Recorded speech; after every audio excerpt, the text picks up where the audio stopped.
5 days away until the midterm election, and Republicans tonight are hoping that voters will help them take back control of the Senate. If they do, all eyes will be on Mitch McConnell's top lieutenant, Senator John Thune, who one day just might become majority leader himself. On a brisk fall morning before the latest instance of political violence involving Paul Pelosi, we traveled to Sioux Falls, South Dakota, where Senator Thune told us about the need for compromise and how he hopes his party will come out on top in the race to November. I'm prepared to be embarrassed. When Senator John Thune last ran the ACLI Capital Challenge, a 3-mile road race, he earned the distinction of the fastest member of Congress. One of my Senate colleagues reminded me that's like being the best surfer in Kansas. It's a nice title, but it doesn't mean much. Perhaps even more impressive, almost a half a century removed from high school. Still to this day, hold a record in the 800-meter 1:59.7. Yeah.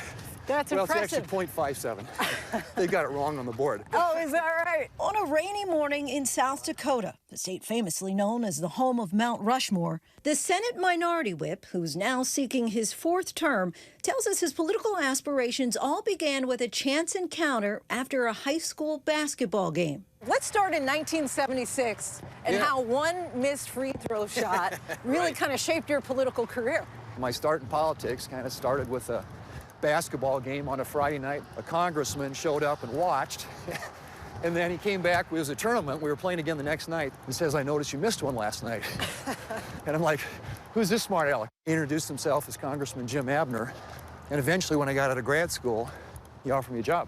Had it not been for that chance encounter in January of 1976, I'm quite sure I wouldn't be doing this. His early start in team sports ultimately helped prepare him to tackle perhaps the most rough and tumble sport of all, politics. There are a lot of lessons in sports, track especially, knowing how to finish, and being able, to learn to be unselfish. If you want to be successful and you want to win, you got to make the people around you better. This husband, father of 2, and grandfather is widely considered to be a potential successor to Republican leader Mitch McConnell. Thune says despite the growing divide in Washington, he learned his values growing up in America's heartland. I'm eternally grateful for the experience of growing up in a small town, going to small school. There's a sense of community. People look out for each other. And there's also an understanding you have to work hard. Others in his party haven't always rallied around his message. After calling the attack on January 6 inexcusable and disgusting, and then accepting the results of the 2020 presidential election, earlier this year, Donald Trump made Thune the focus of his ire. The former president calling him a rhino or Republican in name only on Twitter and suggesting Governor Kristi Noem would defeat him in a primary challenge. Noem is currently in a tighter than expected race for a 2nd term as governor after calling Thune a friend. But if the polls are any indication, Thune is in no danger of losing his seat to his Democratic challenger, Brian Bangs. Still, Thune admits he had some hesitation before deciding to seek re-election. You're 61, clearly in great shape. Why did you almost not run again? Having my kids and grandkids here, I spend 35 to 40 weeks a year in Washington. My primary residence obviously is here, so home's here. But in the end, it came down to, I really feel like I've got something to offer and to contribute. Greatest strength? The willingness to do things that other people maybe aren't willing to do. To go the extra mile. Sure. No pun intended. Push through. No, yes, yeah, exactly. Biggest weakness? The need for approval, make people happy, realizing you can't do it all the time. What role does faith play in your life? It forms a lot of those core values and shapes the way I interact with people. There's a passage in the book of Proverbs, chapter 3, it says, "Don't let kindness and truth leave you. Bind them around your neck.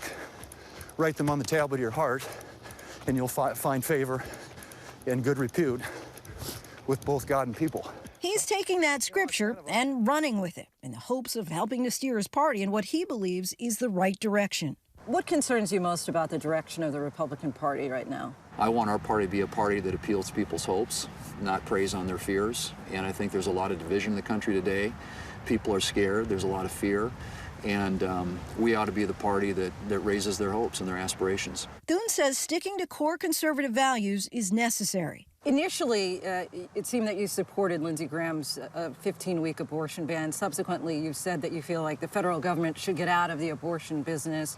Do you think that it's a matter of what happened in Kansas, where this is a matter that should be put to voters? Lindsey's bill is 15 weeks. That's where 47 out of 50 countries in Europe are. That's where most of the civilized world is.